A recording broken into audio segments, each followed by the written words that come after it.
మందు దేనికి ఏం సాధిస్తారా మీరు మందు తాగి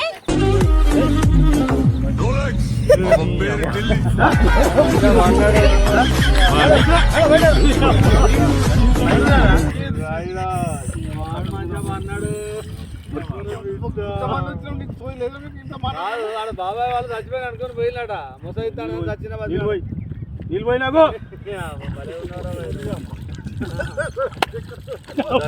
దీనికి మంచి రైట్ ఎందుకు పన్న వాళ్ళ ఎందుకు అనుకున్న వాళ్ళ ఈ చల్లదనానికి ఎండకు చేయలేక కన్నీకి ఓడిపోయి వచ్చిన గెలవలేక ఏం చేసావు 10 రోజుల నుంచి గణేట్ చేత నాతో గట్టించి నా కష్టం దోచుకొని గణేట్ రాయ్ నాకు అంటే డబ్బులు ఇచ్చారు కానీ శ్రమ